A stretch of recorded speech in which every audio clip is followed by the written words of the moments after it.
Olá, sejam bem-vindos a mais um podcast da Clá English. E hoje estou aqui novamente com o meu parceiro Felipe, da OK Idiomas. E hoje trouxemos uma convidada muito especial para falar sobre interpretação, que é a Evelise Escapol, que fez faculdade conosco e já atua como intérprete há um bom tempo.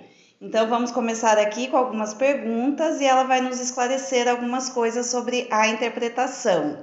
Olá, Evelise! Oi, gente, tudo bem?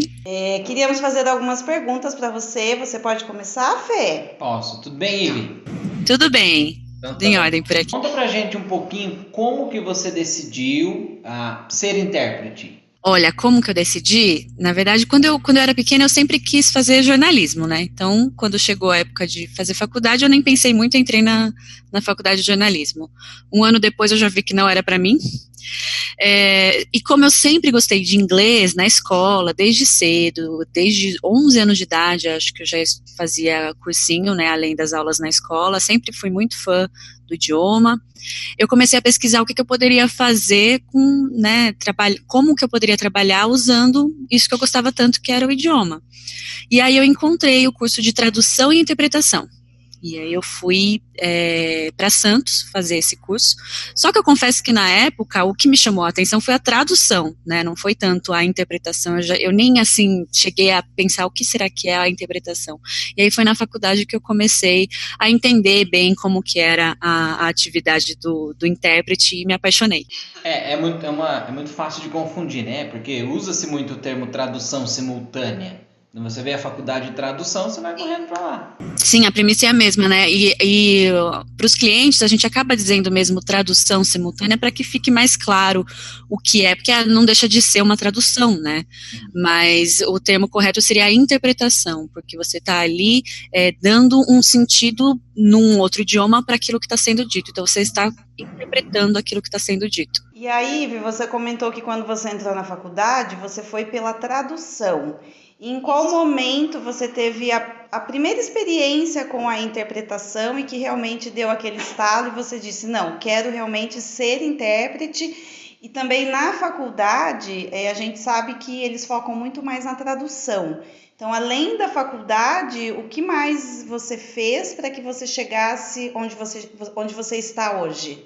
Então, foi no segundo ano já da faculdade de tradução e interpretação que a gente começou as aulas de interpretação, né? Nós tínhamos uma cabine na faculdade e começamos as aulas tanto de consecutiva quanto simultânea. E foi logo no início dessas aulas que eu falei, é isso que eu quero para mim. Eu queria morar dentro da cabine, eu brigava para entrar na cabine, porque são vários alunos e uma cabine só. Então, a gente tem que ir alternando, né? E eu sempre era a primeira lá, chatinha, querendo fazer tudo na frente dos outros, mas é porque eu gostava muito.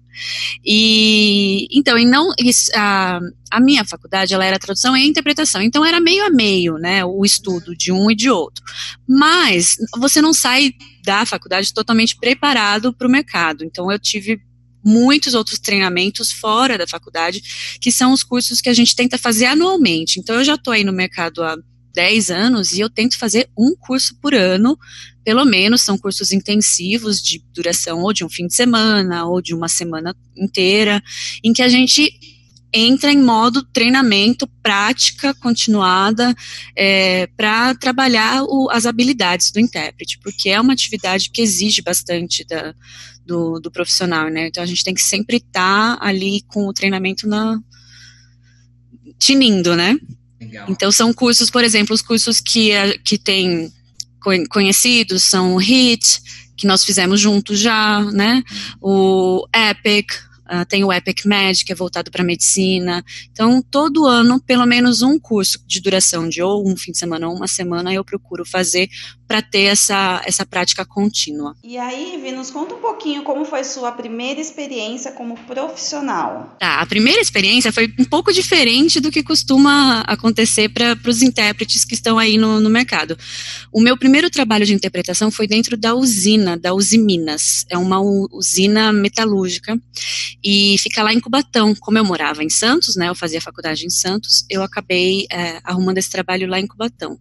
E era um trabalho fixo.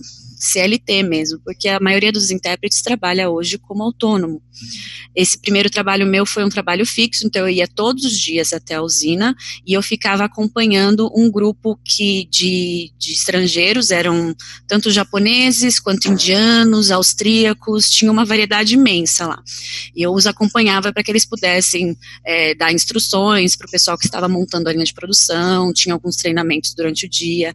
Então era bem dinâmico, porque eu fazia tanto simultânea, quanto consecutiva, quanto acompanhamento. Eu tive essa primeira experiência muito completa, né, porque eu tive a oportunidade de, logo de cara, ter contato com os diversos tipos de interpretação que a profissão pode oferecer. Você entrou na Uzi Minas ao terminar a faculdade, foi no meio da faculdade? Foi 2 anos depois que eu terminei a faculdade. Eu terminei em 2008, né?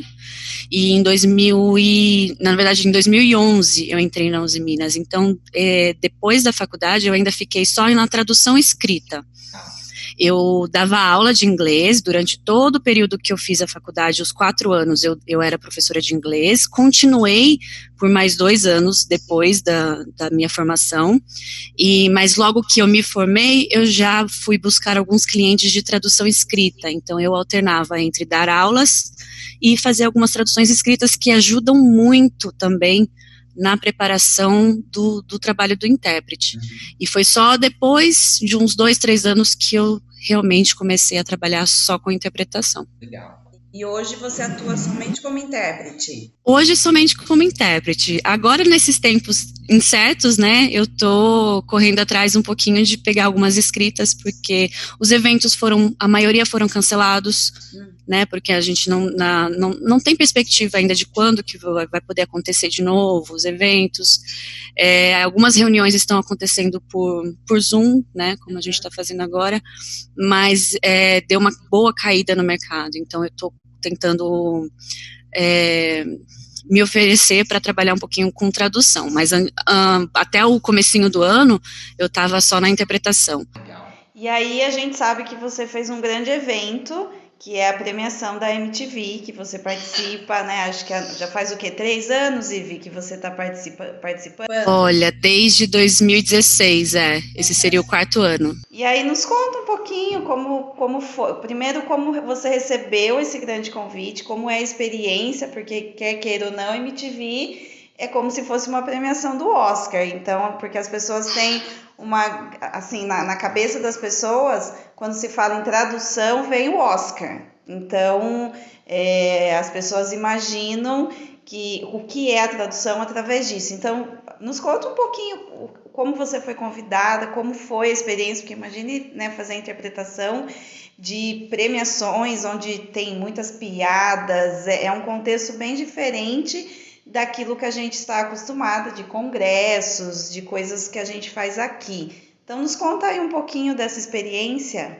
A experiência é bem diferente mesmo, mas é um trabalho, né, como todos os outros, não é assim um convite que a gente recebe. Eu trabalho para eles representando a Adverbum Traduções, e a MTV pediu para a Adverbum, que é da Marli, da Silvia e da Renata, são intérpretes aí bem conceituadas no mercado, eles pediram para que elas dessem algumas amostras de vozes para que eles pudessem escolher, né, e eu já conhecia a Marli de um trabalho que eu tinha feito com ela me perguntou, Ivy, você não quer gravar uma demozinho, né, da sua voz para enviar lá para o pessoal escolher? Eu confesso que eu gravei sem muita esperança, né, eu falei, faço sim, né, gravei e esqueci.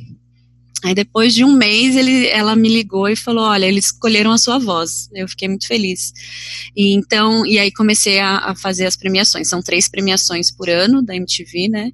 E quem acompanha o Oscar já conhece, é a mesma dinâmica de trabalho, né? É a tradução ali simultânea daquilo que está acontecendo na premiação. Por ser um canal jovem, eles têm essa dinâmica totalmente, como que eu posso dizer, é mais tranquilo, né, no sentido da tradução. Uma coisa mais é uma coisa mais informal, isso, é uma coisa mais informal. Mas a responsabilidade é grande, porque são, né, muitas pessoas assistindo, o evento é ao vivo, então não pode ter enroscar, você não pode gaguejar, não pode voltar atrás, então tem uma tensãozinha, apesar de ser um evento mais leve, né, tem aquela tensão e a responsabilidade de passar ali tudo que está sendo dito. E, bom, o intérprete, quando está trabalhando nesse tipo de evento, ele tem que ter muito jogo de cintura, tem que estar muito preparado com os nomes próprios, porque podem surgir, né, num discurso de agradecimento. O artista está lá, eu agradeço meu pai, meu irmão, meu filho, meu papagaio. Então ele vai jogando nomes ali e a gente tem que estar com o ouvido preparado para reproduzir esses nomes. Então um estudo prévio também é bem importante para saber quem são as pessoas que eles podem mencionar nesses discursos. E as piadinhas, né? Muitas piadinhas. Imagina. Você falou da piada, eu acho que a gente entra na próxima questionamento, né? A gente sabe que você fez vários à distância, então estava acontecendo em Nova York, você estava aqui em São Paulo, ou você estava lá. Mas quais são as maiores dificuldades numa interpretação desse porte, dessas premiações? Então, a maioria, na verdade, 100% do que eu fiz foi à distância, vamos dizer, né? Porque o estúdio fica ou aqui em São Paulo ou em Buenos Aires, e o evento está acontecendo lá nos Estados Unidos ou na Europa, então sempre é em outro lugar. Então, as dificuldades são essa questão do delay, né? Porque tem um pouquinho de retorno que até chegar, né, até a transmissão tem uns minutinhos. E na interpretação simultânea, a gente tem que ter a gente sempre tem que estar próximo de quem a gente está interpretando, do palestrante ou do apresentador. Então já tem aquele delay, então a gente tem que estar um pontinho a mais ali de proximidade. Então tem esse desafio, essa dificuldade de a pessoa começou a falar, você tem que começar a falar logo em seguida atrás dele, não pode dar um espacinho, porque senão fica um espaço muito maior devido ao delay da transmissão. Essa é a maior dificuldade que eu vejo. Tem algumas dificuldades técnicas, mas aí não são da minha alçada, né, eu não consigo resolver, aí tem uma equipe toda por trás que acaba atuando logo que surge a dificuldade. Então, para o intérprete, a dificuldade mesmo é se manter ali logo atrás do palestrante ou do apresentador. É um dia de evento, Ivy? Sim, é um dia, geralmente é um dia só, né, eles têm São quantas horas? Costumam ser 3 horas, eles têm um tapete vermelho, e geralmente uma meia hora ou 1 hora de tapete vermelho e 2 horas de show. Tem o show do VMAs, que é o Video Music Awards, como é uma premiação de música, tem muitos shows, né, eles fazem as premiações e intercalando tem os shows. Então a premiação em si acaba durando até 4 horas, mas são muitas apresentações de música no meio, que a gente não, nesse momento a gente não está traduzindo. Então, é longo, mas acaba sendo a mesma carga de trabalho para o intérprete. A gente fica lá só sentado acompanhando os shows, se divertindo nos bastidores, é bem gostoso. E aí, só para o pessoal entender, é sempre você e mais um intérprete, certo?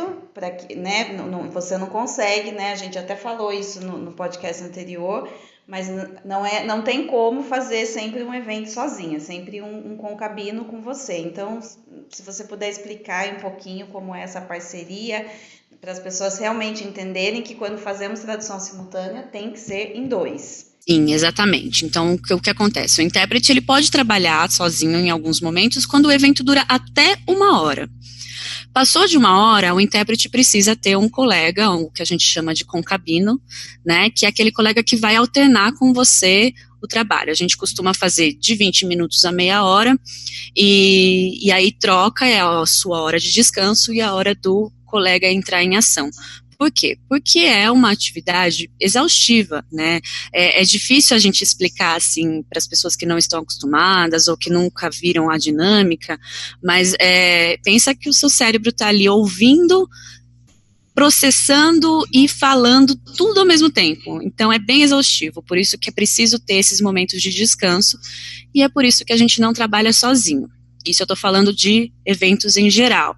Agora, falando especificamente das premiações, o colega tem que ser, por exemplo, faço a voz feminina, então eu sempre tenho que ter um colega homem, eu tenho que fazer a voz masculina, tá? Em qualquer outro evento, independente, mesmo que o palestrante seja um homem, eu posso fazer a voz dele, ou vice-versa, né?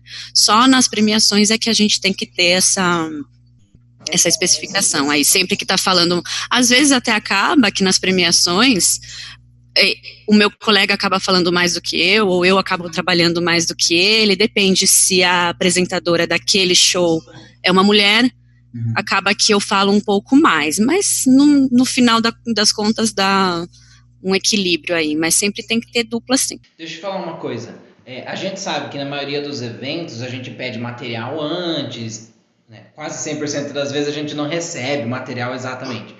Como você recebe algum tipo de material dos palestrantes, do que eles vão falar, ou não recebe nada, zero, é surpresa? Falando de eventos em geral, é sempre uma surpresa, né? A gente assim, uma porcentagem de, vamos dizer, 15% que a gente consegue que o palestrante envie os seus slides com antecedência, ou que você chegue um pouquinho mais cedo para o evento e consiga conversar um pouquinho com o palestrante para entender o que ele vai passar, para entender qual que é o tema central da palestra dele.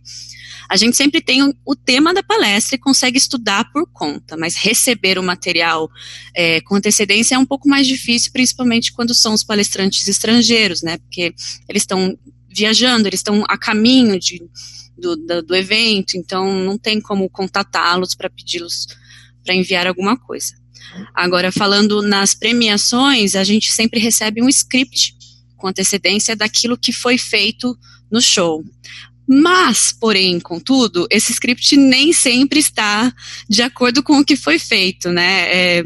Por exemplo, quando as pessoas vão rodar um filme, eles têm o script, mas aí na hora da gravação muda alguma coisa aqui, muda alguma coisa lá, troca uma fala de lugar, e eles não refazem o script, né, por conta disso. Então, a gente recebe aquilo que foi previamente feito antes do início do evento.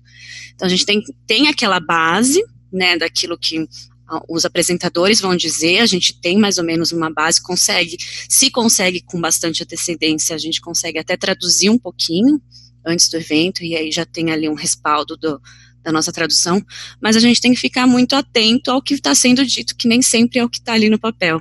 Então, a gente também não pode, né, ficar muito confiante no que está ali escrito na nossa frente, porque nem sempre vai ser aquilo. E para os discursos de agradecimento, é aquela surpresa, pode vir qualquer coisa, pode chegar alguém lá em cima e começar a cantar, ou declamar um poema, e aí é que entra o jogo de cintura. Então tá. Quer fazer outra pergunta, Fê? Posso fazer. A gente sabe que existem algumas associações de intérprete, né? Algumas bem grandes, outras nem tanto. Você é associada de alguma? Sim, eu sou membro candidato da APIC, que é a Associação de Profissionais de Intérprete Profissional de Intérpretes de Conferências, e temos a ABRATS, né, de tradutores, Associação Brasileira de Tradutores, e eu sou associada às duas. A APIC está fazendo um trabalho bem completo, junto com a AIC, que é a Associação Internacional de Intérpretes de Conferência. Eu não sou membro da AIC ainda, mas espero ser em breve, e eles estão fazendo um trabalho bem legal para ajudar os intérpretes nesse momento de incertezas da pandemia. Então, eles estão estudando bastante como que funciona a RSI, que é a interpretação à distância, né, que é o Remote Interpreting. Então, eles estão fazendo essa pesquisa bem completa para enviar para a gente. Então, por isso que é muito importante sermos associados a alguma dessas instituições, porque eles têm o respaldo, eles sempre estão fazendo muitos eventos, muitas palestras, muitos cursos, sempre para manter os profissionais informados e atualizados, né, no mercado. E quais requisitos que você precisava ter para entrar como associado? Para a APIC, para entrar na associação, nós precisamos ter 50 horas de cabine, né, com algum colega que já seja associado à interpretação. Então, a gente faz a cabine com um colega, coloca um relatóriozinho ali e pede para o colega assinar. Isso para você entrar como membro candidato. Para ser efetivado como membro mesmo da associação, aí você precisa, acho que, de 200 horas de cabine. Parece muito, mas não é difícil, não. Se você pensar que em cada evento são 6 horas, normalmente, de cabine, a gente vai acumulando aí e consegue esse total de horas. Mas é sempre, como é uma associação profissional, ele sempre tem essa questão de fazer concabinar, né, que a gente diz, com alguém que já esteja na associação, para que ele possa assinar e dizer, olha, essa pessoa está assim apta a trabalhar, faz um bom trabalho, então ela pode fazer parte da associação. E assim a associação garante que os intérpretes que estão, né, que ela está ali oferecendo, são intérpretes qualificados. E aproveitando o gancho que você falou da questão da interpretação remota, hoje muitas instituições ou aí pessoas que são muito envolvidas na interpretação têm dado cursos de interpretação remota, que pelo que eu tenho visto, eu acho que é algo que agora com essa pandemia é algo novo, que os intérpretes estão se reinventando, já existia, porém acho que não de uma maneira tão forte como está agora.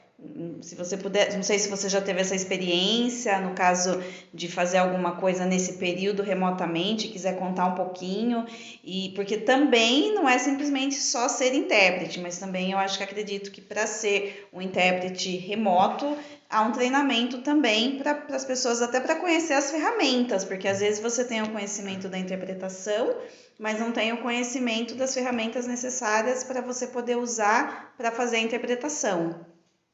Então, não sei se você puder falar um pouquinho sobre isso. Sim, exatamente. Eu já trabalhava um pouquinho com um cliente com interpretação remota, mas eu usava o Zoom também, né? Eu uso o Zoom, então eu fazia uma consecutiva, né? Então não é essa questão da simultânea. A interpretação simultânea com as ferramentas que já estão sendo disponibilizadas, que elas têm eles fazem como se fosse uma sala paralela, né? Em que o intérprete fica ouvindo o que está acontecendo no congresso e interpretando para aquela sala onde estão as pessoas que precisam ouvir a tradução. Isso são recursos dessas ferramentas que, como você falou, nós precisamos ter conhecimento, porque eu estarei, por exemplo, né, aqui na minha casa, você estará na sua casa e nós estaremos interpretando o mesmo evento. Então, se acontecer alguma coisa de errado com o seu computador ou com o meu computador ou com a minha conexão, eu tenho que saber resolver e tenho que saber resolver rápido, porque o evento não vai parar por causa disso, né? Então, eu entendo que é um desafio enorme essa questão da interpretação remota.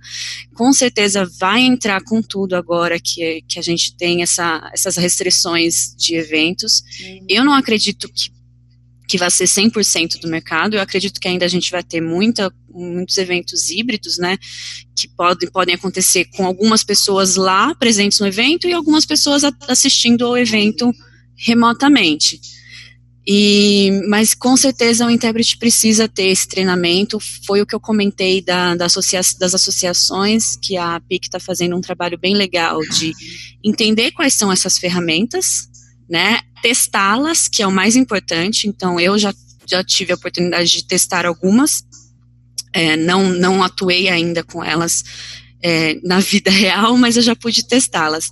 E eles estão fazendo uma listagem de quais são essas ferramentas, e aí preparando alguns treinamentos para que o intérprete esteja ali preparado, porque o desafio além de você ter que estar concentrado na sua interpretação, naquilo que você estudou, naquilo que está acontecendo no evento, você precisa também ter ali um pontinho de atenção ao técnico. Então nossa, é puxado para o intérprete. É uma preocupação a mais, né? É uma preocupação a mais, exatamente. Já não é simples, porque ainda mais eu acho que remotamente, eu nunca fiz, mas acredito que porque por telefone você ouvir um outro idioma já não é às vezes tão simples, ainda mais se for uma pessoa que seja um sotaque bem diferente, um indiano, um chinês, então por telefone você não está vendo a pessoa, é diferente. E aí você tem toda a questão das ferramentas que muitas vezes uma internet para, o computador dá pau. Então, acho que além dessa preocupação, você tem que também ter um domínio aí de informática muito bom, da ferramenta que vai ser utilizada, porque se der um pau, você consegue recorrer ali a algum outro recurso, fazer alguma coisa para continuar o evento, que é como você falou,